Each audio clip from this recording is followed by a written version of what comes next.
हमारे साथ मौजूद हैं आज जीवन खरकवाल जी। आप इतिहासकार भी हैं, आर्कियोलॉजिस्ट हैं। आपका स्वागत करते हैं।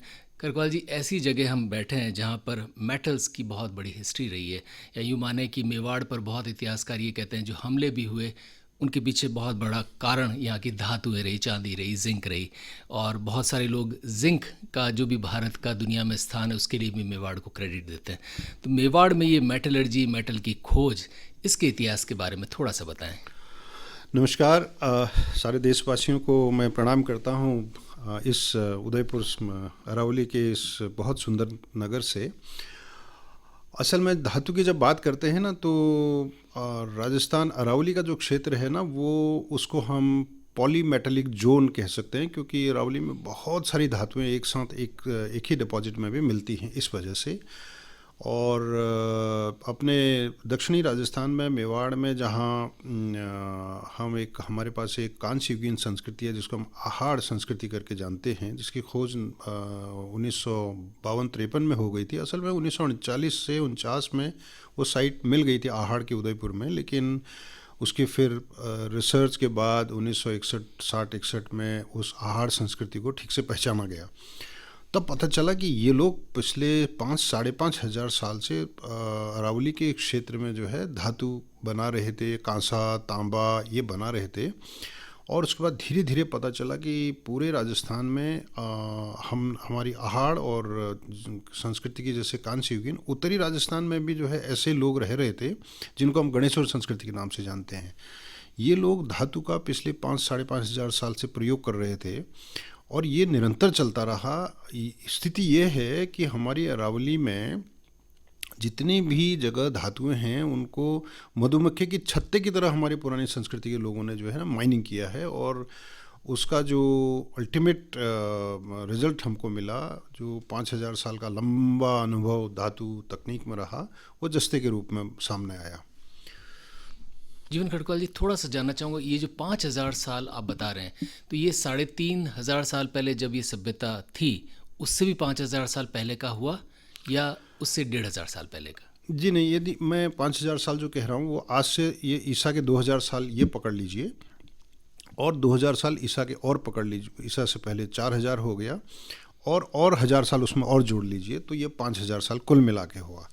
तो ये 5,000 साल जब मैं कह रहा हूँ ये हड़प्पा सभ्यता के बिल्कुल समकालीन लोग हैं, जब हड़प्पा सभ्यता शहरों में थी और हमारे मेवाड़ में तब, हमारे राजस्थान में तब ग्रामीण संस्कृतियाँ थी, और वो ग्रामीण संस्कृतियाँ धातु का इस्तेमाल कर रही थी। वो धातु का ज्ञान, खनन का ज्ञान, धातु का ज्ञान, उसको कांसा बनाने और तांबे के औजार से लेके कांसा बनाने तक का ज्ञान इनका खुद लोकल है।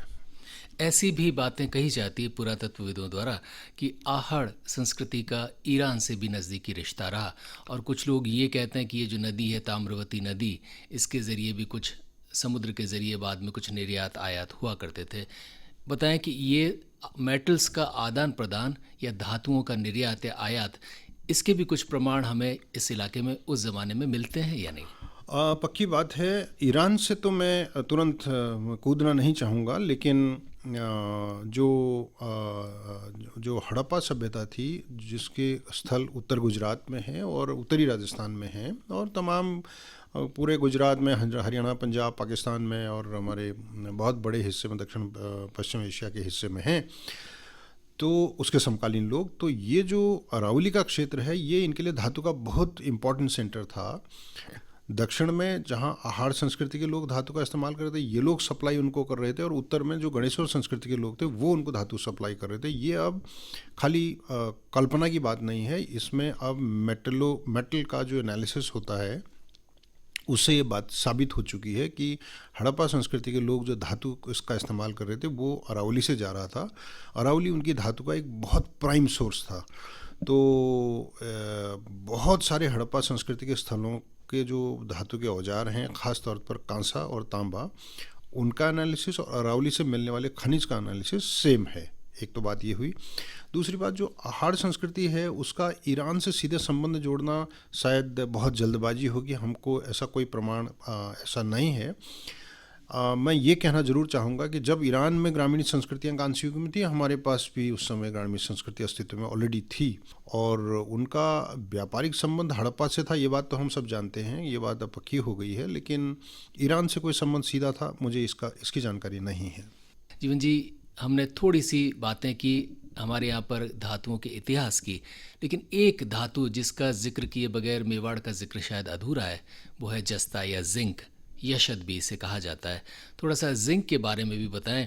और ये भी कहा जाता है कि जिंक को निकालना बनाना कोई आसान तकनीक नहीं है, और उस ज़माने में ये किसी चमत्कार से बड़ी चीज़ नहीं रही होगी। और कई लोग ये भी क्रेडिट देते हैं कि कहीं ऐसा तो नहीं कि जस्ता भारत की दुनिया को देन हो। बिल्कुल सही फरमाया आपने, 100% सही फरमाया। असल में जो मैंने थोड़ी देर पहले कहा, जो धातु विज्ञान का 5000 साल का अनुभव था, उसकी इतिश्री इस बात में हुई कि लोगों ने हमारे मेवाड़ में जस्ता बनाया। और जस्ता जब हमारे मेवाड़ में बनाया लोगों ने, उस समय जस्ता तो दुनिया में मालूम ही नहीं था। असल में जस्ता हमारे देश में पिछले 2500 साल से मालूम है। तक्षशिला जो हमारा एक बहुत पुराना केंद्र था संस्कृति का ऐतिहासिक काल में, अशोक के ज़माने से भी थोड़ा सा पहले की बात है, वहाँ पर भी लोग जस्ता जानते थे। उन लोगों ने पीतल बनाया, जस्ता और तांबा मिला के पीतल बनाया, आज से 2400 साल पहले करीब। उस समय दुनिया में पीतल के बारे में या असल में जस्ते के बारे में बिल्कुल मालूम नहीं था। लेकिन जब हम जस्ते के प्रमाणों की बात करते हैं तो प्रमाण हमारे जावर से आते हैं, जो उदयपुर के पास में स्थित है, उदयपुर से 40 किलोमीटर दूर है। असल में मेरे हिसाब से भारत के हर नागरिक को या दुनिया के हर नागरिक को वो जगह देखनी चाहिए, उस जगह को जो है ना नमन करना चाहिए, क्योंकि इस जगह पर आज से 800 साल पहले, तकरीबन 1200 एडी के आसपास से 1812 तक निरंतर जस्ते का इंडस्ट्रियल प्रोडक्शन हुआ, मतलब औद्योगिक स्तर पर निर्माण हुआ, और उसको दुनिया भर में इन लोगों ने, भारत में तो उसका जगह जगह व्यापार हुआ ही, लेकिन उसका व्यापार जो है 16वीं शताब्दी में इंग्लैंड से हो रहा था, वेस्ट एशिया से हो रहा था, अफ्रीका से हो रहा था। इस बात के व्यापारिक प्रमाण हमारे पास हैं। बड़े मज़े की बात यह है कि जब हम धातुओं में ना, कुछ धातुएं ऐसी होती हैं जिनमें लोहा होता है, कुछ धातुएं ऐसी होती हैं जिनमें लोहा नहीं होता है। तो जिनमें लोहा होता है उनको हम जनरली फेरस मेटल्स बोलते हैं, लेकिन जिनमें धातु में लोहा नहीं होता उनको नॉन फेरस मेटल बोलते हैं। लेकिन ये नॉन फेरस मेटल जो है ना, वो हैंडल करने बड़े कठिन होते हैं, क्योंकि इनको जब गर्म करेंगे तो वो आसानी से पिघलते नहीं हैं, या उनका धातुई रूप लेना बड़ा कठिन होता है। इनको इसलिए साइंस के लोग, हमारे मेटलर्जी के लोग, हमारे धातु विज्ञान के लोग इनको वोलाटाइल मेटल्स बोलते हैं, कठिन धातुएं होने के कारण। आप इसको ऐसा समझ लीजिए जैसे पारा है ना, उड़ जाता है, ऐसा कुछ ऐसा जैसा।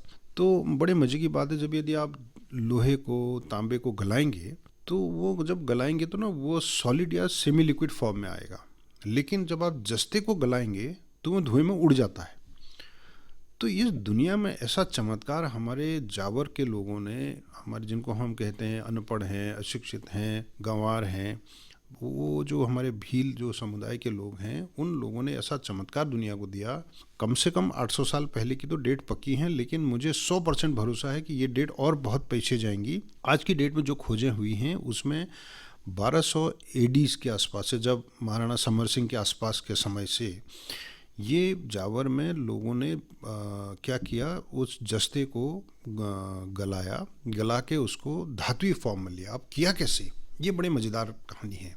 ये मेरे देश के हर नागरिक को, हर बच्चे को मालूम होनी चाहिए किया कैसे ये। असल में क्या होता है ना, हमारे देश में पिछले 2,500-3 हज़ार साल से लोग जो है ना, जो देसी दारू है वो भी बना रहे हैं। और जब देसी दारू बनाते हैं ना, उसमें डिस्टिलेशन टेक्नोलॉजी का प्रयोग होता है। मतलब उसमें भाप उड़ती है, लोग जो है महुए को गर्म करते हैं, उसमें भाप आती है, उस भाप को ठंडा करके उसका जो है वो लिकर बनाते हैं। तो वो जो लोगों को डिस्टिलेशन का आइडिया ऑलरेडी था, वो भी डाउनवर्ड डिस्टिलेशन ऑलरेडी कर रहे थे लोग देश में, उसको हमारे लोगों ने, जब हमारे यहाँ नागार्जुन के समय आयुर्वेद में 6th सेंचुरी एडी के आसपास में जब लोगों ने धातुओं को दवा में इस्तेमाल करना शुरू किया, तो या उससे पहले चरक या सुश्रुत के समय भी लोगों ने जो है वो डिस्टिलेशन टेक्नोलॉजी से दवाएं बनाई।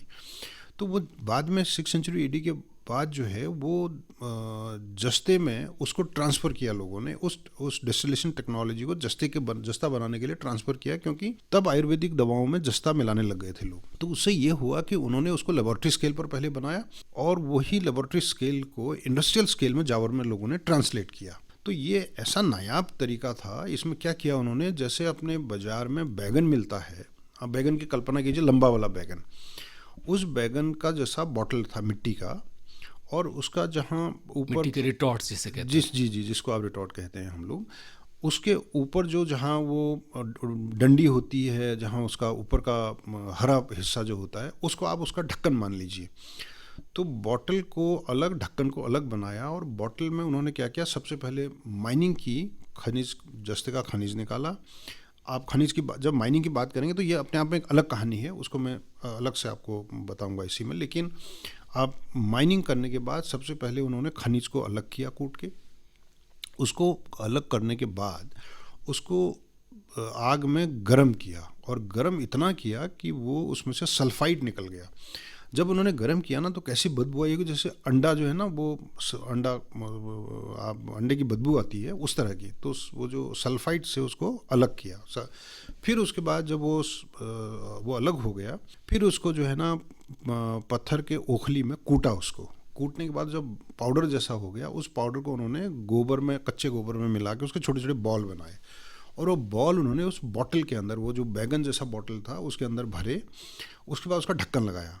अब ज़रा ध्यान देने की बात है कि जो डंडा है, जो ऊपर का जो टोंटी वाला जो हिस्सा था, जो बैगन का नीचे आप जो डंडा आपके हाथ में होता है जिससे आप बैगन को पकड़ सकते हैं, असल में वो टोंटी जो है, वो पाइप जो है, वो 13 सेंटीमीटर लंबा था। तो उन्होंने एक विशेष प्रकार की भट्टी बनाई जावर में, और वो भट्टी जो है कोष्ठी यंत्र हमारे आयुर्वेदिक टेक्स्ट में एक्सप्लेन्ड है, एग्जैक्टली उसी फॉर्मूले पर बनाई, क्योंकि वो हमारी दवाओं में पहले इस्तेमाल हो रहा होगा, इसलिए उन्होंने उसको इंडस्ट्रियल स्केल पर ट्रांसफ़र किया।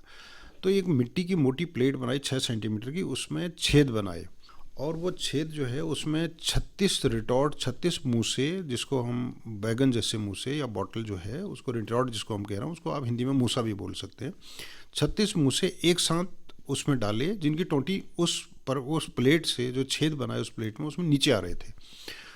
अब भट्टी के 2 हिस्से थे, एक नीचे वाला जिसमें खुला हुआ था, और ऊपर वाला जो भट्टी का हिस्सा था, उस भट्टी के हिस्से में असल में बॉटल थी, और वो परफोरेटेड प्लेट में जहाँ जहाँ छेदों के, उन छेदों, जिन छेदों से वो बैगन के मुंह से नीचे आ रहे थे, उसके अलावा भी छेद थे उसमें। उन छेदों से नीचे, ऊपर नीचे वायु का प्रसारण के लिए वो छेद रखे गए थे। ऊपर वाली भट्टी में जब उन्होंने कंडे और दूसरी चीज़ें डाली, तो वो डालने के बाद उन्होंने उस भट्टी में तापमान जो है करीब करीब 1100 डिग्री के आसपास तक, कम से कम 4.5 से 5 घंटे तक मेंटेन किया। जब 5 घंटे उन्होंने उसको गर्म किया, तो हमारा जो एल्केमिकल टेक्स्ट है वो बहुत स्पष्ट रूप से कहता है कि जब तापमान इतना हो जाएगा कि जो लौ है ना, वो नीली जैसी दिखाई देने लगेगी, तो ये समझ लेना चाहिए कि अब जस्ता हो गया है, मतलब अब भाप बन गई है। अब बड़ी मज़ेदार बात यह है कि जस्ते में क्या होता है कि उसका तापमान, जो गलाने का तापमान है, बहुत ही कम है, कुछ 415 डिग्री। लेकिन उसको यदि आपको भाप उसकी बनानी है, तो उसको गलाना है, तो उसको पानी की तरह गलाने के लिए उसको 900 डिग्री से ऊपर गलाना होगा। लेकिन यदि आप भाप आपको चाहिए, तो आपको 1100 डिग्री तापमान ले जाना होगा। तो हमारे जावर के लोगों ने जो भट्टियाँ बनाई, वो भट्टियों में ऊपर उन्होंने 1100 डिग्री टेम्परेचर करीब करीब 5 घंटे के लिए मेंटेन किया, और जब वो भाप बनने लगी, तो वो जो टोंटी थी, वो 13 सेंटीमीटर लंबी टोंटी थी, जो ऑलमोस्ट 5 सेंटीमीटर मोटे या 6 सेंटीमीटर मोटे प्लेट पर रखी गई थी, छिद्रित प्लेट पर। तो उससे जब वो टोंटी नीचे निकली, तो वो टोंटी जो है नीचे हिस्से में, खुले हिस्से में सिर्फ 6 या 6.5 7 सेंटीमीटर की बची हुई थी। अब ये करिश्मा जो है ना, ये इसी टोंटी में हुआ।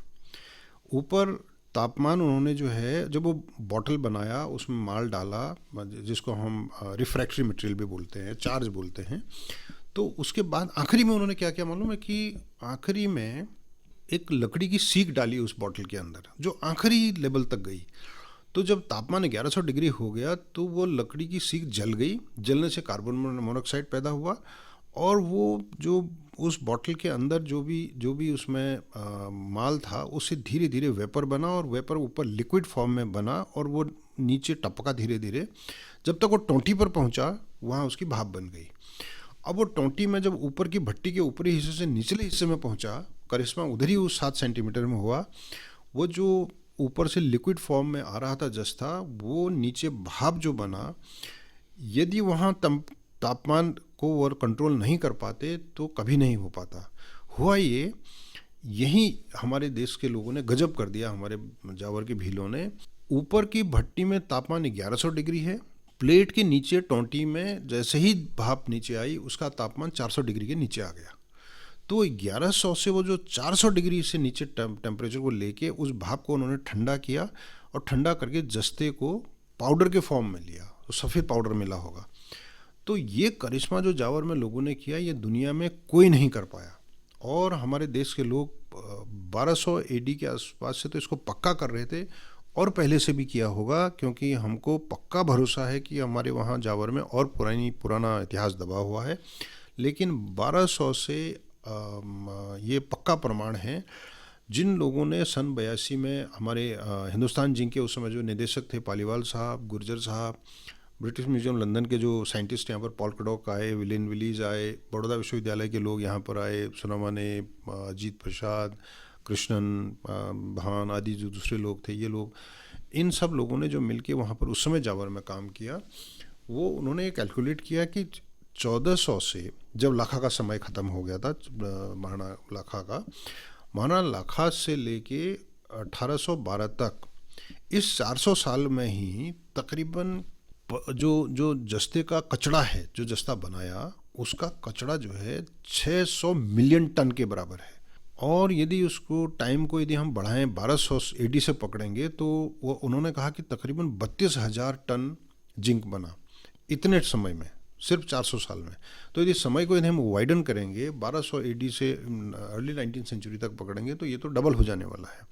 और ये पक्का डबल होगा, क्योंकि उन्होंने जो जावर में अभी जो देख सकते हैं, जो जस्ता बना उसका कचरा देख सकते हैं, तो वो बहुत विशाल ढेरों के रूप में जगह जगह वो रिफ्रैक्टरी मटेरियल और रिटॉर्ट्स के ढेर वो हमको दिखते हैं, जो असल में दुनिया के लिए एक बहुत बड़ा आश्चर्य का विषय है कि जावर में लोगों ने इतने लार्ज स्केल पर इस धातु को, जो बहुत डिफ़िकल्ट मेटल था, उसको हैंडल किया, उसको बनाया, और तमाम उसका नॉलेज असल में फिर बाहर फैला। बाहर कैसे फैला? 1736 की बात है। असल में एक विलियम चैंपियन हैं, जिन्होंने इंग्लैंड में, वो उनके बाप दादा जो है वो पीतल का व्यापार करते थे, पीतल बनाते थे। उन्होंने वहाँ 1736 में अचानक जैसे जावर में जस्ता बना, एग्जैक्टली वैसे ही एक भट्टी बनाई, सिर्फ उनकी बॉटल बड़ी थी। तो वो भट्टी उन्होंने जो बनाई जावर में, उनकी बॉटल बड़ी थी, वो उसी प्रिंसिपल पर उन्होंने वहाँ जस्ता बनाना शुरू किया और 1738 में उसको पेटेंट कर दिया। देखिए कितना बड़ा दुर्भाग्य है, जिस मेटल की टेक्नोलॉजी को हमारे देश के लोगों ने खोजा, जिसको हमारे देश में जब वो इंडस्ट्रियल स्केल में बना, उसके 300 साल बाद तकरीबन 16वीं शताब्दी में चीन ने उसको बनाना शुरू किया और भारत के शब्द से ही बेचा उसको। यूरोप में उस समय तुतेनाक करके बोला जाता था। तुतेनाक एक दक्षिण भारतीय शब्द है जो आंध्र प्रदेश, कर्नाटक के हिस्सों में जो है पॉपुलर है। उसी नाम से चीन ने जब जस्ता बनाना शुरू किया 16वीं शताब्दी में 1521 के बाद, तो उसी तुतेनाक के नाम से उसने जस्ते को वाया भारत भेज के यूरोप में बेचा। इसका मतलब है कि चीन के लोग भी जस्ता नहीं जानते थे। उनका 17वीं शताब्दी में एक ग्रंथ है तेंगुंग काइवू करके, वो स्पष्ट कहता है कि वहाँ जिंक के बारे में कुछ भी मालूम नहीं है और यूरोप में जिंक के बारे में कोई नहीं जानता था। ये अचानक 1738 में विलियम चैंपियन ने जो पेटेंट किया, वो हमारे लिए बहुत बड़ा झटका था कि जिसका ज्ञान यूरोप में था ही नहीं, उसको उन्होंने कैसे सडनली वो जावर की तर्ज पर भट्टी बना के पेटेंट कर लिया उसको। पर ये दुखद तो था एक ओर से, लेकिन दूसरा इसका अच्छा पहलू ये है कि बाद में जब ये जावर की खोज हो गई, इंडस्ट्रियल स्केल का पता चल गया, तो इसलिए हमको पॉल कडॉक, अपने पालीवाल साहब, गुर्जर जी और जो भारत के जो आर्कियोलॉजिस्ट उस समय वहाँ काम कर रहे थे, हम लोगों ने तो बहुत बाद में काम करना शुरू किया, पर शुरुआती जो काम है ये इन विद्वानों का है। उन्होंने जब काम किया तो उसके बाद क्या हुआ कि एक बहुत दुनिया में एक बहुत प्रसिद्ध एक सोसाइटी है, अमेरिकन सोसाइटी ऑफ मेटल, उन्होंने, और दूसरा एक रॉयल सोसाइटी लंदन है, इन दोनों ने ताम्र पट्टों में लिखा है कि ये जो जावर की जगह है ये मध्यकालीन टेक्नोलॉजी का अनपैरेलल सेंटर है। जितनी भी दुनिया में हाई टेम्परेचर पायरोटेक्नोलॉजी हुई, मैं इसका एग्जैक्टली हिंदी शब्द बताने में थोड़ा सा मेरे लिए दिक्कत होगी, मतलब जितने भी अधिक ऊष्मा वाले जितने भी इंडस्ट्रीज दुनिया में चल रही हैं, जावर उन सब का एंसेस्टर है, उन सब का जो है ना पूर्वज है। ये अनपैरेलल काम दुनिया में हुआ जिसने दुनिया भर में देश का नाम रोशन किया कि ऐसी धातु बनाई जिस धातु को दुनिया में कोई नहीं जानता था, और वो पश्चिम के लोग तो उसको फिलोसोफर्स वूल कहते थे या फेक टिन बोलते थे उसको, उनको पता नहीं था धातु बनती कैसे है। यहाँ तक कि जब 18th सेंचुरी में वो धातु लंदन के बाज़ार में, भारत 17th सेंचुरी में जब वो भारत की वो धातु जावर से वो धातु लंदन के बाज़ार में बिक रही थी, तो 260 पाउंड का कुछ 100 ग्राम ऐसा कुछ बिकता था, और शायद सबसे महंगी धातु थी उस समय जो वहाँ बिक रही थी। तो यूरोप के लोग जो है 1736 तक उस धातु के बारे में जानते नहीं थे, जानते सिर्फ इतना थे कि ये कोई मालाबार टिन जैसा कोई है, ऐसा धातु है जो भारत से आता है, ऐसा जानते थे। तो जावर ने इसलिए दुनिया भर में हमारे देश का नाम रोशन किया, और उस जगह को जो हमारा यूनेस्को है एक्चुअली, उस यूनेस्को की दुनिया भर में कल्चरल हेरिटेज की जो साइट्स हैं उसके लिए उसके तहत उसको बचाना चाहिए, ताकि दुनिया भर के लोग देख सकें। ये सबसे पुरानी जगह है दुनिया की जहाँ जस्ता कमर्शियल स्केल पर बना, और उसका ज्ञान जो है भारत से बाहर फैला। तो यूरोप में भी और चाइना में भी भारत के ही नाम से जिंक जो है दुनिया भर में प्रसार हो रहा था। इसलिए ये बहुत महत्वपूर्ण बात है, हर भारत के नागरिक को, विद्यार्थी को ये जो मेटलर्जी का जो है नायाब एक्सपेरिमेंट, नायाब खोज जावर में हुई, इसको ज़रूर देखना चाहिए। करकवाल जी, विज्ञान का अनूठा ये कार्य, और वो भी ग्रामीण स्तर पर हमारे अंचल में हुआ, और दुर्भाग्य से देश और दुनिया को बहुत सारे लोगों को ये बात पता नहीं जो आपने बताई। लेकिन थोड़ा सा ये बताएं कि जिंक के साथ साथ हम ये माने कि पीतल की खोज भी भारत ने ही की। असल में क्या होता है ना कि पीतल का जो है इतिहास बहुत लंबा है जस्ते के मुकाबले। पीतल को बनाने के लिए ज़रूर जस्ते की ज़रूरत होती है, और जस्ता और तांबे को जब मिला तब पीतल बनता है। पर प्राचीन समाजों में, चाहे वो भारत में हो और दुनिया भर के दूसरे देशों में, बहुत बार लोगों ने ऐसे खनिज को इस्तेमाल किया जिसमें थोड़ी बहुत जस्ते की मात्रा भी थी। जब उन्होंने ऐसे खनिज को गलाया तो उनको ध्यान नहीं था पीतल बन रहा है, तो वो गलती से पीतल बन भी गया। जैसे हमारे हड़प्पा संस्कृति के लोगों ने कुछ जगहों पर जब खनिज को इस्तेमाल किया है तो वहाँ भी पीतल बना है।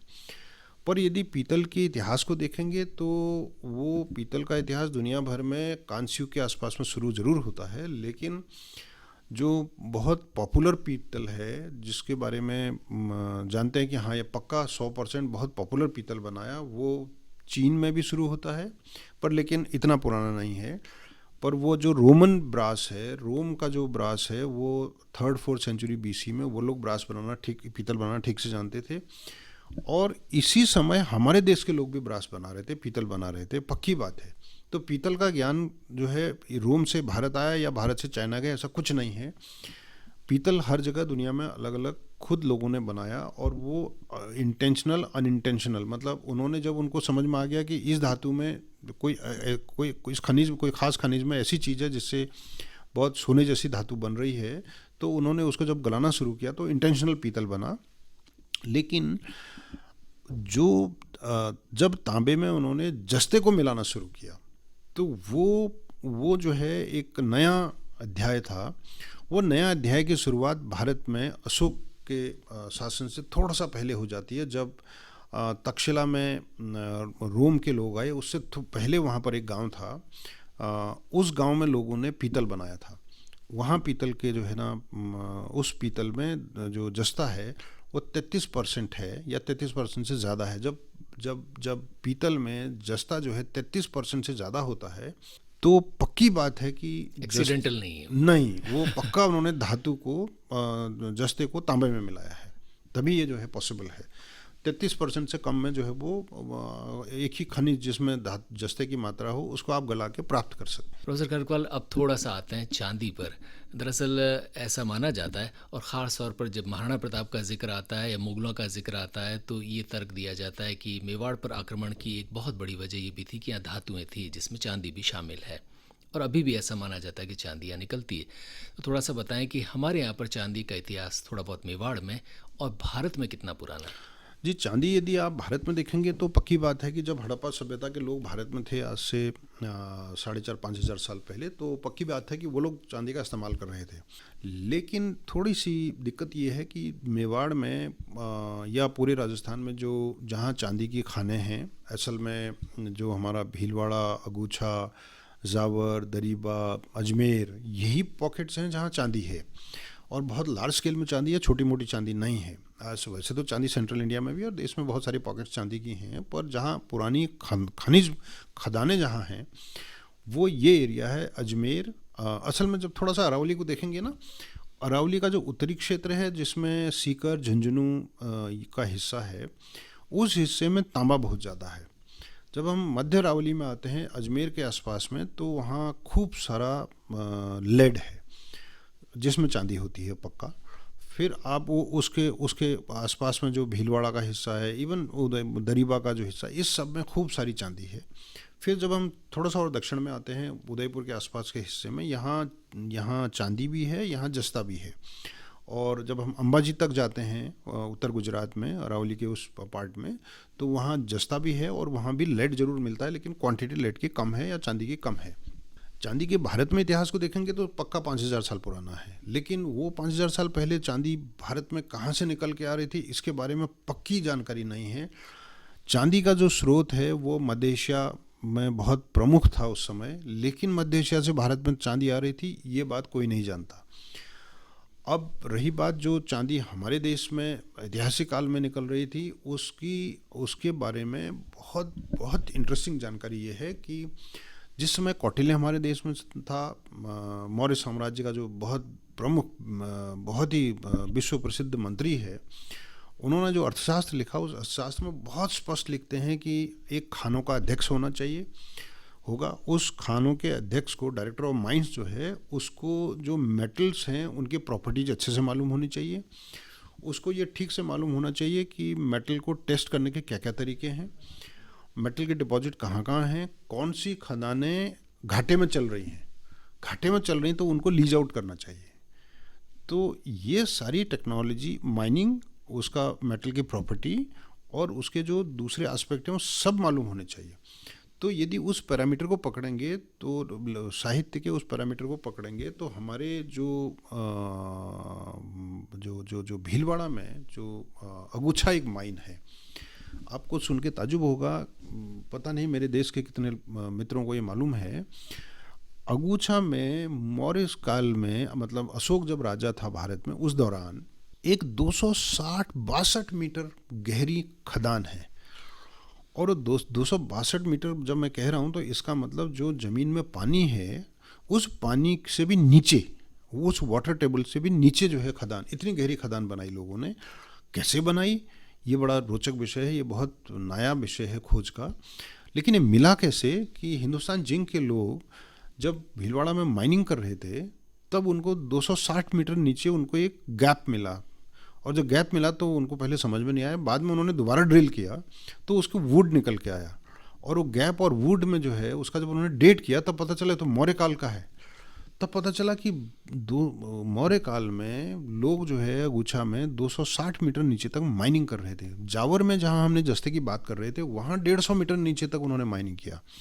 तो ज़मीन के इतने गहरे, इतने नीचे माइन करना, माइनिंग का अपने आप में एक बहुत ज़बरदस्त, बहुत नायाब इतिहास है ये हमारे देश का। दुर्भाग्य ये है कि जितने भी हमारे ये मॉडर्न माइंस हैं, इन माइंस को जो मॉडर्न माइनिंग हो रही है वो एंशिएंट माइंस को ब्लास्ट कर रहे हैं। ये बहुत बड़ी क्षति है हमारे धरोहर की। इसको कैसे हम रोकें? कुछ माइंस को ज़रूर बचाना चाहिए ताकि हम भविष्य में लोगों को बता सकें हमारी ये जो माइनिंग की हिस्ट्री है, टेक्नोलॉजी है, वो कितनी कितनी 2000 साल पहले या 4000 साल पहले से कैसे डेवलप थी। अब रही बात चांदी की, दरीबा, अजमेर, जावर, अगूछा, ये सब चांदी के स्रोत थे ज़बरदस्त, क्योंकि इन जगहों के नाम टेक्स्ट में आते हैं। इन जगहों में चांदी को काफ़ी लार्ज स्केल में लोगों ने माइन किया। एक नैन्सी की ख्यात एक बहुत प्रसिद्ध हमारे राजस्थान का ग्रंथ है, ऑफ कोर्स वो मारवाड़ का है, लेकिन वो बहुत स्पष्ट रूप से वो लिखते हैं अपने ग्रंथ में, 16वीं सेंचुरी का ग्रंथ है, अकबर के ज़माने का, मूता नैन्सी। जी जी जी। तो वो बहुत स्पष्ट लिखते हैं कि जावर में हर रोज़ 700 रुपये का चांदी निकल रही थी। तो ये चांदी का प्रोडक्शन दरीबा में भी हो रहा था, ये जावर में भी हो रहा था, और ये गुच्छा में भी हो रहा था। असल में मोटी बात यह है कि जब अकबर जो है यहाँ अटैक कर रहा था बार बार, और दूसरे मुगल्स और दूसरे लोग बार बार मेवाड़ पर अटैक कर रहे थे, उस अटैक के पीछे एक ये ज़बरदस्त आर्थिक कारण है कि क्योंकि ये धातु का एक बहुत बड़ा सेंटर था, अपने आप में स्वपोषित था। ये बहुत ज़बरदस्त आर्थिक बात है, इसलिए क्योंकि अभी भी मैं तो मेवाड़ में पुराना नहीं हूँ, मुझे तो 20-25 साल हुए हैं, लेकिन मेरे पुरखे यहाँ से गए थे। लेकिन मैं यहाँ आके मैंने जो सबसे पहली कहावत ये सुनी कि गेहूँ छोड़ मक्का खाणो, मेवाड़ छोड़ कट्टे न जानो। तो ये सुपोषित इलाका ऐसा है जिसमें अपने खाने के लिए पर्याप्त अनाज होता है और धातुएं जो है पर्याप्त मात्रा में अवेलेबल हैं। तो लोगों जो मुगल्स ने अटैक किया, उस अटैक करने का, बार बार अटैक करने का एक बहुत ज़बरदस्त रीजन जो है मेटल था। मैं इसका प्रूफ दे सकता हूँ। जावर में भी औरंगजेब और अकबर के नाम इंस्क्रिप्शंस में लिखे हुए हैं, और हमारी रिसेंट जो डिस्कवरी हुई चावंड में, वहाँ मुस्लिम ग्लेज्ड वेयर भी है। वो तब मुस्लिम ग्लेज्ड वेयर आई जब प्रताप का वैकुंठ चले गए, उन्होंने वो जगह को छोड़ दिया। उसके बाद वहाँ जो है ना मुस्लिम ग्लेज्ड वेयर, उसके बाद उन लोगों ने ये भी किया है, जावर से जस्ता लाके मूसे लाके चावंड में गलाने की कोशिश की है, जो फेल हो गए, नहीं हो पाया उनसे। तो बेसिकली जब हम इस राजस्थान की धरती को देखते हैं, तो इस मेवाड़ में लोगों ने, मुगलों ने या दूसरे लोगों ने जो अटैक किए, उस अटैक के पीछे एक बहुत बड़ा रीजन जो है ये मेटल का है, अर्थ का है, धातु का है। प्रोफेसर खरकवाल, थोड़ी सी बात करते हैं स्टील की, लोहे की। बहुत सारे लोग इस देश के अब थोड़ा बहुत जाने लगे। वुड स्टील जिसका भी जिक्र आता है, जो दक्षिण भारत की एक तरह से कला थी, और बाद में ऐसा माना जाता है कि दमिश्क से जो लौट कर हमारे पास स्टील आया, दरअसल वो भारत की ही देन था। और इसके साथ साथ जुड़ा जो भी दिल्ली में जो स्तंभ है, लौह स्तंभ जिसे कहा जाता है, जिस पर अभी भी जंग नहीं लगता है, तो ये माना जाता है कि हम स्टेनलेस स्टील भी उस वक्त बना लिया करते थे। तो थोड़ा सा भारत में लोहा और उसके साथ साथ ये वुड स्टील और उसके साथ साथ स्टेनलेस स्टील, इसके बारे में थोड़ा सा बताएं, क्योंकि ये बात तो तय है कि हम इसमें भी दुनिया में श्रेष्ठ थे। जी, ये बहुत अच्छा, अलग से एक जस्ते के अलावा अलग से एक बहुत रोचक विषय है असल में। और भारत में लोहे पर काफ़ी लोगों ने बहुत अच्छा काम किया, जिनमें हमारी एक मित्र हैं पद्मश्री शारदा श्रीनिवासन, जो है इस समय Indian institute of science Bengaluru में हैं, और एक हमारे मित्र थे बाला सुब्रमण्यम IIT कानपुर में, और उनके अलावा अनफॉर्चुनेटली वो अब नहीं हैं, और लेकिन उनके अलावा हमारी प्रोफेसर विभा त्रिपाठी BHU की, उन्होंने बहुत अच्छा काम किया है इस लोहे को समझने के लिए। इन लोगों से पहले एक और पहली पीढ़ी में मेरे अपने गुरु प्रोफेसर DP अग्रवाल ने बहुत अच्छा काम किया लोहे की समझ के लिए। तो कंक्लूसिवली हमको ये समझ में आया कि लोहा जो है, भारत में लोहे का इतिहास जो है वो तकरीबन आज से 3800 साल पुराना है। उसको जो लोहे की एकदम शुरुआती प्रमाण भारत में अब मालूम हो गए हैं, वो मध्य गंगा घाटी से हैं। उसके बाद धीरे धीरे वो मध्य गंगा घाटी का लोहा जो है सब जगह फैला या नहीं फैला ये हम नहीं जानते, लेकिन पक्का भारत में 3800 साल पहले से लोहा मालूम हो गया था एक पॉकेट में। उसके बाद जब हम मिडिल गंगा घाटी से बाहर निकल के आते हैं, तो दक्षिण भारत में, उत्तर भारत के बहुत सारे क्षेत्रों में, हिमालयी क्षेत्र जो गंगा घाटी से चिपका हुआ है, वो इन सब इलाकों में, इंक्लूडिंग उत्तरी राजस्थान, दक्षिणी राजस्थान नहीं, उत्तरी राजस्थान, इस सारे इलाके में, जिसमें सीकर, झुंझुनू, भरतपुर, कालीबंगा का ये इलाका, ये सारा इलाका, इस सारे इलाके में जो लोहा है वो 3000 साल पहले मालूम हो गया था। और जो बहुत ही conclusive dates I, radiocarbon dates I, उनमें उनमें कोई डाउट नहीं है कि भारत में 3000 साल पहले लोहा पॉपुलर हो गया था। लेकिन हमारे देश में लोग जो है ना वो रॉट आयन का ही इस्तेमाल कर रहे थे, जिसको ढलुआ लोहा बोलते हैं, पिटवा नहीं। पिटवा लोहे का इस्तेमाल नहीं कर रहे थे लोग देश में, ढलुए का इस्तेमाल कर रहे थे। वो ढलुए लोहे में शायद जंग नहीं लगता होगा बड़ी आसानी से, उसमें कुछ खास चीज़ शायद हो सकता है, फॉस्फोरस का क्वांटिटी वो बढ़ा रहे हों। तो उन्होंने उसी टेक्निक से जो दिल्ली का लौह स्तंभ है वो भी उसी टेक्निक से बनाया। वो लौह स्तंभ नहीं, हमारे पूरे देश में जितने तमाम मंदिर बने हैं, तमाम तालाब बने हैं, रिजर्वायर्स बने हैं, और तमाम बड़े जो कंस्ट्रक्शन हुए उन सब जगहों में लोहे का इस्तेमाल हुआ है। रॉट आयन का इस्तेमाल हुआ। चाइना ने कास्ट आयन बहुत जल्दी शुरू कर दिया था, लेकिन हमारे देश में कास्ट आयन बहुत बाद में शुरू हुआ, करीब 10 सेंचुरी और 1000 साल पहले करीब करीब। तो हमारे देश के लोग जानबूझ के रॉट आयन का ही इस्तेमाल कर रहे थे। और दिल्ली के अलावा मध्य प्रदेश में धार में, रत्नागिरी में, इन सब जगहों पर भी लोहे के पिलर्स बनाए, काफ़ी बड़े बड़े पिलर्स बनाए। एक बहुत रोचक कहानी है, मेरे आर्कियोलॉजी के मित्र मुझे बताते हैं, जो सेंट्रल आर्कियोलॉजी के मित्र हैं। हमारी जो पुरी में बहुत प्रसिद्ध, विश्व प्रसिद्ध मंदिर है, उस मंदिर, वो दरिया के बिल्कुल किनारे है, उस मंदिर के बाहर एक रेलिंग लगा हुआ था लोहे का। तो करीब करीब 800 साल पुराना था जब वो मंदिर बना आखिरी चरण में, उसके बाद फिर वो रेलिंग लगा। तो कुछ समय पहले हमारे पुरातत्व के मित्रों ने कहा ये बहुत पुराना हो गया, ये वो भद्दा भी हो गया, इसको हटा दीजिए, नया वाला रेलिंग लगाते हैं। जब उन्होंने नया रेलिंग लगाया तो वो 1 साल में ख़त्म हो गया। तो वो जो पुराना रेलिंग रॉट आयन का बना था वो 800 साल से जीवित था, और ये नया लोहा जो बाज़ार में है वो जो है लगाते ही चौथे साल ख़त्म हो गया। तो आप इससे कल्पना कीजिए कि हमारे जो मंदिरों में, तालाबों में, ओल्ड मॉन्यूमेंट्स में जो लोहा लगा है वो सब रॉट आयन है, उसकी लाइफ बहुत लंबी है। और लोहे में क्या होता है कि यदि आप उसमें कार्बन की मात्रा 0.024% भी बढ़ा देंगे तो उसमें जो है ना वो स्टील की कैटेगरी में चला जाता है। तो ऐसा एक्सपेरिमेंट जो है ना, सबसे पहले पुराना एग्जाम्पल हमारे पास एक साइट है बिहार में, चिरांद करके, वहाँ से आता है सबसे पुराना एग्जाम्पल।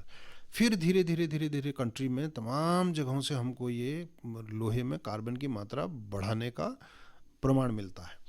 तो ये मात्रा बढ़ाई गई या प्राकृतिक? नहीं, जरूर कार्बन की मात्रा बढ़ाई गई है। यानी ये विज्ञान हमारे पास था। यस, ये बिल्कुल बढ़ाई गई। और बढ़ाने का जो कंटेंट था वो ये स्थिति थी कि जिस समय सिकंदर ने अटैक किया, पुरु ने हारने के बाद उसको तलवार गिफ्ट की, और जो तलवार जब गिफ्ट की तो वो तलवार में भी जो है एक्चुअली वो तलवार स्टील की बनी हुई थी। उसमें उसका मतलब उसमें जंग नहीं लगता था, जिसका जिक्र जो है ग्रीक्स करते हैं, ग्रीक अपने डिस्क्रिप्शन में करते हैं। और विभा जी ने अपनी किताब में बहुत अच्छे से उस डिस्क्रिप्शन को लिखा है, और प्रमाण समेत लिखा है कैसा है। और उसके बाद जब हम ऐतिहासिक काल में आते हैं तो हमारे पास जो है लोहे का जो दिल्ली का आयन पिलर है जिसमें जंग नहीं लगा, या धार का पिलर है, या तमाम जगह जो मेटल के आयन के जो वस्तुएं बनी उनमें जंग नहीं लगने का कारण सिर्फ ये था, उसमें कार्बन की मात्रा बढ़ाना था, उसको स्टील में कन्वर्ट करना था। इसीलिए टीपू सुल्तान की तलवार बहुत फेमस है। अब ये जो वुड्स का केस है ये भी बहुत इंटरेस्टिंग है, क्योंकि पूरे देश में ये ज्ञान हमारे सारे देश में था। ऐसा नहीं कि ये ज्ञान सिर्फ आंध्र प्रदेश में था या ये मालवा में, मध्य भारत में था, ऐसा नहीं है। बल्कि ये लोहे में भारत में ही था। जी नहीं, लोहे में कार्बन को बढ़ाने का जो नॉलेज था वो हमारे पूरे देश में है। उसका सबसे अच्छा प्रमाण देख सकते हैं आप। अभी कुछ साल पहले आपको ध्यान होगा कि केदारनाथ का मंदिर में सुनामी आया। जब केदारनाथ के मंदिर में सुनामी आया तो उसके पीछे एक बड़ा स्टोन था। काफ़ी सारे लोगों ने ये कह दिया कि वो उस पत्थर की वजह से मंदिर बच गया। नहीं, ऐसी बात नहीं है। वो मंदिर बचा इसलिए क्योंकि हमारे सारे मंदिरों में, सारे तालाबों में पत्थरों के बीच में क्लैंप्स लगे हुए हैं लोहे के। तो वो लोहे का क्लैंप जो है उनमें 1000 साल बाद भी जंग नहीं खाया है, वो क्लैंप अभी भी जीवित है। तो वो जो पत्थरों को जो क्लैंप्स ने पकड़ के रखा, वो क्लैंप की वजह से वो मंदिर बच गया। और अब अब जो है, जो उसमें वापस जो रिपेयरिंग हुई, उन लोगों ने, आर्कियोलॉजिकल सर्वे ऑफ इंडिया के लोगों ने उस मंदिर में फिर से उसी तरह के क्लैंप लगाने की कोशिश की, स्टील के, जिसमें जंग नहीं लगेगा आसानी से, ऐसा लोहा जो जहाज़ में लगता है प्रैक्टिकली। तो ये जो नॉलेज था अच्छा स्टील बनाने का, ये नॉलेज जो है परसिस्टेंटली ये चलता रहा, और इसकी जितनी, मतलब इसके इतने सारे रेफरेंसेस हमारे पास पर्शिया के हैं, इंडिया के हैं, बहुत सारे रेफरेंसेस, कैसे अच्छा लोहा बनाना हमारे लोग जानते थे। और इस लोहे को बनाने की ना ट्रेडिशन हमारे देश में अभी 100 साल पहले तक, 50 साल पहले तक भी थी। अभी भी सेंट्रल इंडिया में, बिहार में अभी भी कुछ लोग लोहा बना रहे हैं।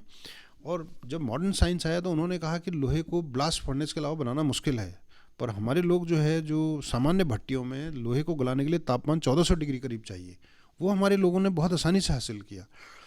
तो इसको देख के जो मॉडर्न साइंस के लोग थे, उनको एक्सेप्ट करना पड़ा कि लोहे को ऐसे बनाया गया है और ऐसे बनाया जा सकता है। अब बहुत मज़ेदार बात यह है कि क्या हुआ कि जब हमारे यहाँ ये ब्रिटिशर्स थे, तो 19th सेंचुरी की शुरुआत में उनको ये रियलाइज़ हुआ कि काफ़ी सारा जो आंध्र प्रदेश और कर्नाटक के हिस्सों में लोग एक ख़ास किस्म का मेटल बनाते हैं जिसको उक्कू बोलते हैं वो लोग। और वो उक्कू को उसको एक्चुअली उक्कू में सामान्य लोहे को वापस फिर से वो गला के उसमें कार्बन का कंटेंट बढ़ा रहे थे, वो उक्कू था, और एक्चुअली स्टील बना रहे थे। उस लोहे को वाया मुंबई, कल्याण, वो लोग उस लोहे को दमिश्क एक्सपोर्ट कर रहे थे। और कर कौन रहे थे? ब्रिटिशर्स कर रहे थे बेसिकली, और उनके साथ जो दूसरे लोग थे वो बेसिकली इंडियंस।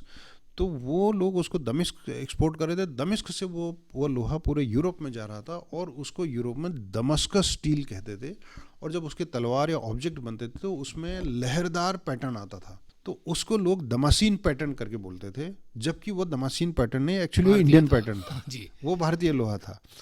तो वो जो उसमें थलमा लोए और बहुत सारे ऐसे लोग हैं जिन लोगों ने वो रिपोर्टिंग किया, और वो सब पब्लिश लिटरेचर है। और वो शारदा ने अपनी पुस्तक में, या विभा ने भी अपनी पुस्तक में बहुत अच्छे से उसका जिक्र किया है।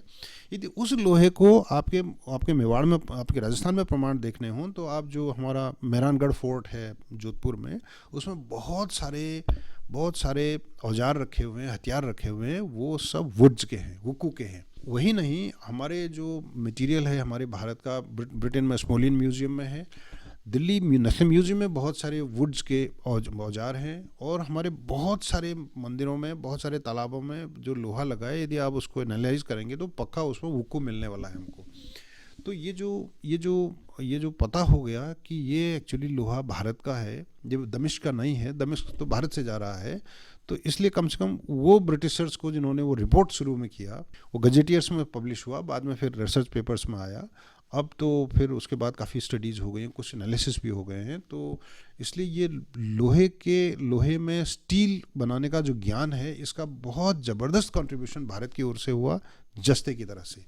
तो इसलिए हमको, जो लोगों ने इस लोहे को बनाने में योगदान किया, हमारे चाहे वो अगरियाज थे, या बिहार के, या सेंट्रल इंडिया के, या दक्षिण भारत के, या नॉर्दर्न इंडिया के, तमाम देश में ये लोग लोहा।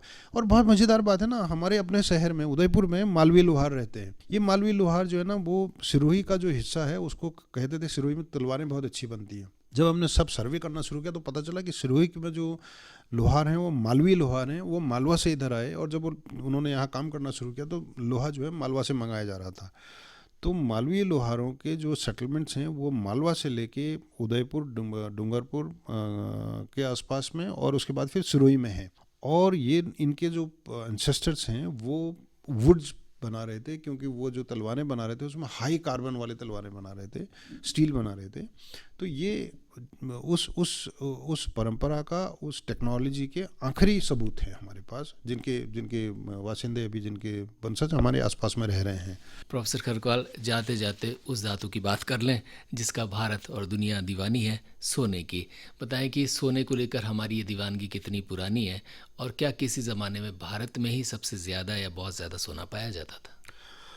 यदि हम सोने के इतिहास को देखेंगे तो जब 5000 साल पहले हमारे कांस्ययुगीन लोग भारत में निवास कर रहे थे, उन लोगों ने सोने का एक्सट्रैक्शन शुरू कर लिया था। और असल में भारत में सबसे प्राचीन प्रमाण भी हमको सिंधु सभ्यता और तो उनके समकालीन कांस्ययुगीन लोग हैं उन्हीं से मिलता है। तो सोना मुख्य रूप से दो किस्म का है। एक जो पिपलिका स्वर्ण जिसको बोलते हैं, जो सिंधु नदी में जो रेत बह के आ रही थी उसमें एक्चुअली वो आ रहा था। वो पिपलिका स्वर्ण इसलिए क्योंकि हमारा जो सेंट्रल एशिया का हिस्सा है, जहाँ से सिंधु नदी होते हुए गुजरते हुए निकल के आती है, वो उसमें जो है रेत में काफ़ी उधर सोने का काफ़ी बड़ा डिपॉजिट है। उसकी वजह से लोग जो है उस सोने का इस्तेमाल कर रहे थे। दूसरी बात है सोने की खदानों का। सोने की खदानों में जो सबसे पॉपुलर डिपॉजिट हमारे देश में है वो कर्नाटका के कोलार गोल्ड माइंस हैं। तो उसके अलावा सोने की जो है जो बहुत सारे जो पिपलिका स्वर्ण या अदरवाइज़ जो नदी में बह के सोना आता है वो उड़ीसा के क्षेत्रों में भी काफ़ी ज़्यादा है। तो वहाँ भी इसका काफ़ी जो है लोग काम करते हैं, अभी भी कर रहे हैं लोग काम। तो ये सोना जो है पहले हमारे, यदि हम गोल्ड को देखेंगे तो हमारे कांस्य युग में आपको ताज्जुब होगा कि हमारे हड़प्पा संस्कृति के तकरीबन सभी शहरों में हमको स्वर्ण के आभूषण मिलते हैं। हालांकि क्वांटिटी कम है लेकिन तकरीबन सब शहरों में मिलते हैं। और एक बहादुराबाद में, हरिद्वार के पास में सहारनपुर में एक बहादुराबाद में एक हड़प्पा की साइट मिली जिसमें सोना और चांदी सब मिला के तकरीबन 11 किलो का जो है डिपॉजिट मिला। वो नेशनल म्यूज़ियम दिल्ली में डिस्प्ले में है आज की डेट में। तो गोल्ड जो है ना, वो ऐसा नहीं है कि हमारे देश में गोल्ड की कमी रही होगी। लोगों ने गोल्ड को जो है बाद में कॉइन्स के रूप में इस्तेमाल किया, बीड्स के रूप में इस्तेमाल किया। और असल में तमाम मंदिरों में यहाँ तक कि एक बहुत नायाब एविडेंस है। एक हमारी हड़प्पा की साइट है बाणावली करके हरियाणा में, वहाँ अगेट पत्थर की बैल की मूर्तियाँ बनाई और उनके सींग जो है सोने के बनाए। और यदि हम ऐतिहासिक काल में भी देखते हैं तो सोने के बहुत सारे रेफरेंसेस हमको मिलते हैं। एक समय ऐसा भी आया कि तकरीबन 6वीं शताब्दी ईस्वी के आसपास में जब नागार्जुन थे, दक्षिण भारत में किसी राजा ने अपनी प्रजा को सोने की मूर्ति गिफ्ट करने की बात कही थी और उनको समझ नहीं पड़ा था इतना सोना लाएंगे कहाँ से। तो हमारे लोग धातुओं को सोने में चेंज करने में भी एक्सपर्ट थे। तो हुआ ये कि उन्होंने नॉर्थ इंडिया में आए, उनको कहा गया कि ये काम नागार्जुन कर सकते हैं। तो नागार्जुन ने असल में जो गोल्ड बनाया वो पीतल था, क्योंकि पीतल गोल्ड जैसा दिखता है। और इसका सबसे लेटेस्ट एग्जांपल है दिल्ली में जो बिरला मंदिर है। उस बिरला मंदिर में एक इंस्क्रिप्शन लगा हुआ है। 1948 में आखिरी एक्सपेरिमेंट हुआ जिसमें लिखा हुआ है कि कैसे धातुओं को गोल्ड में कन्वर्ट करने का एक्सपेरिमेंट किया गया। तो हमारे यहाँ जो है सबसे बड़ी इम्पॉर्टेंट बात ये थी कि जितने हमारे मंदिर हैं उन मंदिरों में काफ़ी स्वर्ण लोग डोनेट कर रहे थे। और सबसे नायाब एग्जाम्पल कुछ समय पहले ही भारत में बाहर आया, पद्मनाभ स्वामी मंदिर जो त्रिवेंद्रम में है। गिनती नहीं हो पा रही इतना सोना है। जी। तो आप अंदाज़ा लगा सकते हैं कि हमारे जो राजा थे, हमारे जो शासन जहाँ जहाँ चल रहा था, मंदिर जो है वो इकोनॉमी का सेंटर हुआ करते थे, क्योंकि उसमें गोल्ड जो था वो उधार में लिया जाता था मंदिरों से और लोग वापस उसको करते थे। हमारे उदयपुर में बोरा गणेश जी में अभी भी बहुत पॉपुलर है कि बेटी की शादी होनी है तो मंदिर में पूजा कराइए और आपका काम हो जाएगा। तो पता नहीं ऐसी कौन सी माया है, भगवान कितने प्रसन्न हैं हमसे। ये हमारे देश में बहुत पॉपुलर है। और मंदिर जो है उनमें जो, यदि हम सोमनाथ के मंदिर को भी देखते हैं, क्यों सोमनाथ के मंदिर को बार बार लूटा उन्होंने, या मंदिरों को क्यों लूट रहे थे? क्योंकि बहुत सारे मंदिरों में जो है हमारा स्वर्ण का भंडार था, एकत्र होता था उनमें स्वर्ण, इस वजह से वो लूट मचा रहे थे। और एक्चुअली हमारे देश में ना, यदि थोड़ा सा गौर से देखें, हम बहुत भाग्यशाली हैं जहाँ एग्रीकल्चरल प्रोडक्ट्स बहुत अच्छे हैं। आज भी हम पूरे यूरोप को सालों दशकों तक खिला सकते हैं। आज भी हमारी इतना पॉपुलेशन प्रेशर होने के बाद भी, चाहे इकोनॉमी कितना ऊपर नीचे उछल रही हो, लेकिन आज भी हमारे पास समृद्धि इतनी ज़रूर है कि हम बहुत आराम से यूरोप को कई दशकों तक खिला सकते हैं। तो यदि हम समय में पीछे जाएंगे तो मैं सिर्फ एक ही चीज़ कहना चाहूँगा कि आज से 200 साल पहले 18वीं शताब्दी में भारत टेक्नोलॉजी एक्सपोर्ट कर रहा था। और जिसमें चाहे आप मेटल को पकड़ें, चाहे टेक्सटाइल को पकड़ें, चाहे वर्नाकुलर आर्किटेक्चर को पकड़ें, एक बहुत नायाब नमूना है आपका जो स्टोरेज जो है ना, जिसमें आज दवा खा रहे हैं हम स्टोरेज में डाल के। वो हमारे लोग कोठियाँ बना के अनाज को 364 दिन बिल्कुल परफेक्टली ठीक रख रहे थे, और वो 5000 साल पुराना नॉलेज है जो उन्होंने जिंदा रखा। तो ये जो एक्सपेरिमेंट सोसाइटी में होके जो प्रॉस्पेरिटी सोसाइटी में थी, उस प्रॉस्पेरिटी की वजह से गोल्ड लोगों के पास था, और वो श्रद्धा का केंद्र हमारे मंदिर थे, जो जो एक्चुअली पूरे समाज को बांधे हुए था, सोसाइटी को बांधे हुआ था। उसको डिस्टॉर्ट किया फॉरेन अटैक्स ने, और फिर बहुत बुरी तरीके से ब्रिटिशर्स ने। तो मेरे ख्याल से सोने की दीवानगी तो हमारी 5000 साल से है, और ये हमेशा रहेगी। प्रोफेसर खरगवाल, जाते जाते संक्षेप में मेवाड़ के विज्ञान और भारत के धातु विज्ञान को अपनी सलामी कैसे देंगे? सबसे अच्छा होगा कि हम जो धातु विज्ञान का जो संग्रहालय हैं वो उसको बना के, वो सब कॉलेज के जितना भी हमारे स्कूल कॉलेज के सिलेबी है, उसमें जो जस्ता है, उसमें जो लोहा है, उस जस्ते लोहे की ज्ञान को कैसे कंट्रीब्यूट किया भारत ने, उसको उसमें शामिल करें। हर बच्चे को मालूम होना चाहिए कि मेरे देश ने दुनिया को क्या दिया। तो यदि उसको ये मालूम होगा तो उसको अपने देश पर गर्व होगा, और ये बहुत बड़ी बात है। तो मैं अपने सब विद्यार्थियों को, मित्रों को, सब हमेशा कहता हूँ जावर चलो मेरे साथ, ताकि मुझे गर्व होगा मेरे देश पर, मेरे विद्यार्थियों को। और जब आपको अपनी मिट्टी पर गर्व होगा तो आप नेचुरली जो है मर मिटेंगे उस पर। प्रोफेसर जीवन खरकवाल, मेवाड़ के धातु विज्ञान और इस देश के धातु विज्ञान को हम सब मिलकर करते हैं एक सलाम।